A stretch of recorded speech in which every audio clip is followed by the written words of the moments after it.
Hello, thank you for joining me in another of my monologues. Today, as you can see, I'm outside in my tiny little garden. And yesterday I was sorting out my logs. There's nothing finer for a man, maybe true for a woman, I don't know, than sorting out your logs, getting there by your log pile. And as you may or may not know, I have a wood-burning stove which cooks all our food all year round. So I don't use electricity and I don't use gas to cook our food. And the wood-burning stove also heats the water so that we can have hot water, obviously, running bath. And in the non-hot days that we have, I mean, I might hang up my washing here, but in the winter, in the colder days, I can hang the washing in the kitchen and it will dry by the heat of the fire, so I don't need a tumble dryer, I don't use one.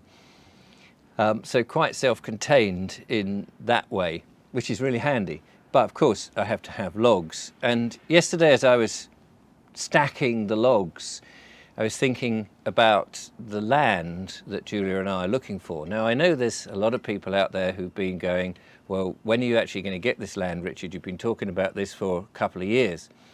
And it's true. And of course, we were hoping to be on the land far, far earlier than we are, and we're not yet there, but we're very close, I feel. And it's funny how, what do you want to say? The universe works, God works, the source, whatever it is that you believe in, or you may not believe in anything, it may just be fate. But however you want to address the higher authority to us, and I'm not talking about government or councils or anything, because they are lower authority than us. But fate sometimes says, no, you may want to do something, but actually it's not the right time, even though you think it is. And I felt that actually, having completed my book Biggleswick, which is just on the final sort of proofreading stage before it goes to get printed, I felt that that was an important thing that I had to do, is I had to write it down, put into a novel very much what I have learnt over the last couple of years doing the channel and having it accessible, I hope, not only to people, the truthers out there, or the freedom people who are already awake and know what's going on, but in an accessible form to those people who have yet to realise what's going on. And putting it into a novel is a sort of a very safe way for those people to kind of, they could say, well, it's just fiction, isn't it? But you're planting the seed. But having done that now, I feel that Julia and I are very much at that stage where things are going to start falling into place for us to actually have the land. And we're looking at a parcel of land this weekend. And we've looked at some others, and we're constantly online looking, is this right? Could we do this? Could we do that? Has anything, beneficial come up? And in the last few days, we've watched a few videos on other people doing things, and we've got a whole host of ideas of what we would like to do.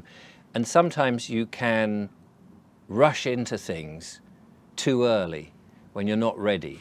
And actually, you're thinking you're ready, but the whole process of coming to terms with what you need to do is a much slower process than we all realise. We've had lawful issues to deal with, of course, which will train us, or has trained us, for the future when there may well be problems with so-called authority trying to evict you from where you might be for whatever reason. And until we're there, we don't know what those issues will be, and there may not be any, of course, depending on what the circumstances are. But what I wanted to get onto really in this episode, in this monologue, was I was writing some stuff and answering emails and going through the usual sort of stuff in front of my computer yesterday, as one does. And then I thought, I need a break, I've got to get out. And I had these two great big bags, big meter bags, which had been delivered of stacks of wood, logs. And they would take up the garden, as you can see. So I thought I'd better go and stack them and clear space. And so I've been stacking these beautiful logs, all seasoned, all ready to go for the old Essie Ironheart in my kitchen for our meals and what have you. And as I was doing that, I started to think more about the land and thinking, yeah, we'll need a log pile because we'll be wanting to have a fuel that is going to keep us going. And of course, we're so used to coming out. I chop my kindling on here, chop these logs if they're too big down a bit to get my fire started. Julia comes out with the axe and starts chopping them all up. She loves that. And that, you know, it's that whole thing about cooking real food. As we're going, once I've got this out, we're going off to the farm shop to get some more real food. And it's about that business, about getting the fire ourselves, kindling the fire, heating up the food, cooking the food, eating the food, and being basically part of that whole process rather than, I don't know if you can see at the back there, but behind me is the supermarket. So we could go to the supermarket. It is literally feet away from where I'm sitting, and I hear the clanking of the trolleys and the talking of the people as they go past. I choose not to. I haven't been in the supermarket now for 2 years, and I won't go in there. But I will take the 28-mile journey to the farm shop because I'm interested in real food. So anyway, there's a chap I watch called Father John on a video channel called A Parson's Progress. And he is on the land at the moment doing his own thing. He's not there to be off-grid and to farm his own food and that sort of thing. He just wanted to, after, I suppose, in his retirement, to retreat. But it's a tumble-down place and he's sort of slowly doing it up. But one of the things that he said, and he is a man of the cloth, I suppose they call him. He's he's still a Catholic priest, but he's an interesting chap. And one of the things that he said, which I thought resonated very highly with me, is when you want to do something or you want to achieve something, is to put down, if you like, a down payment.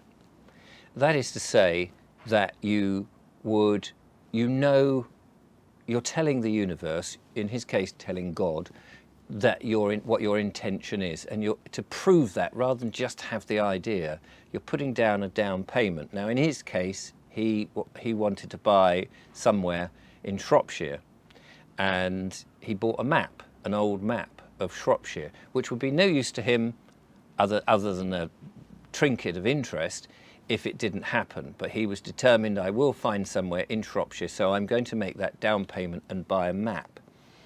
And I suppose it's a way of telling the universe, telling God, telling the source, whatever you want, or the fates, whatever it is, however you see, whatever you see the power that might exist. It may be you're telling your subconscious mind, whatever, it doesn't matter.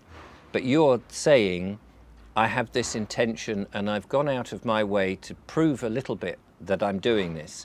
And I think that's true, that it sets in motion something. So as I was stacking my logs, I thought to myself, what would be my down payment for a piece of land? Would it be buying a hoe or a spade, a fork, so that I could be tilling the land? Would it be buying some timber to erect a cabin or a shelter for the logs, as in a log thing? What would it be? So I'm thinking on that. I'm thinking, what could be my down payment? Because I think once that's done, it may even be a chair, like the one I'm sitting on here. Just a collapsible chair that you think, I should take this chair, I should buy a special chair. You know, it doesn't have to be expensive. And that will be, or a pair of chairs for Julia and I, so that when we sit down at the end of a hard day of sorting out our land, we can sit, watch the sunrise or the sunset, watch nature, watch the birds and all of those things. So I think it is important. I think it's such a good idea. I do have a spade and I do have a fork and I do have a hoe. So probably not any of those things, but something. So I'm thinking on that. And of course you may have your own suggestions. We have of course bought various books as down payments. And we read a lot of the old farming books, and we've got books on small holding, and people have been very generous and given us those things. It may be that the down payment is us drawing a plan.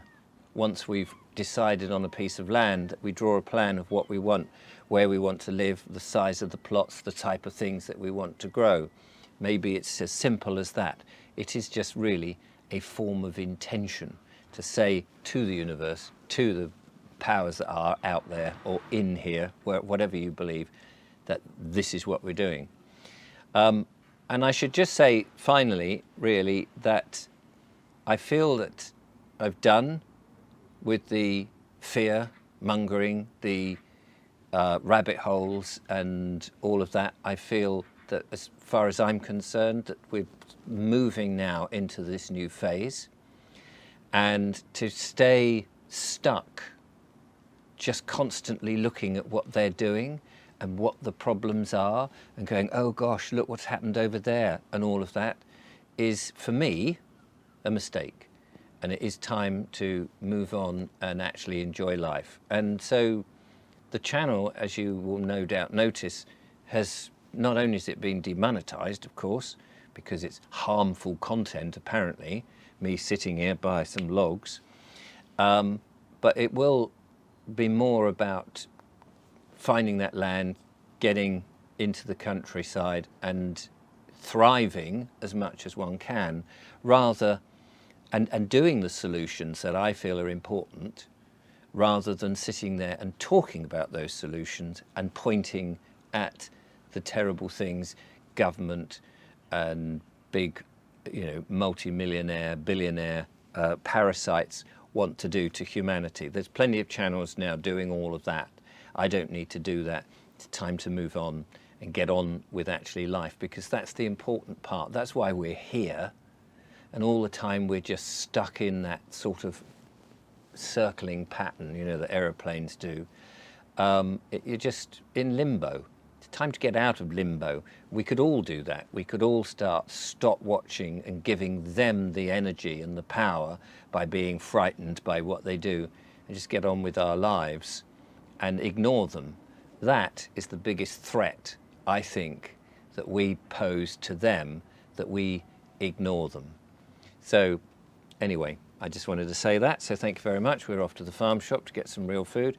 And then at the weekend, we'll be looking at a plot of land. It may not be the right one, but we are setting our intention. So until next time, take care, keep you updated.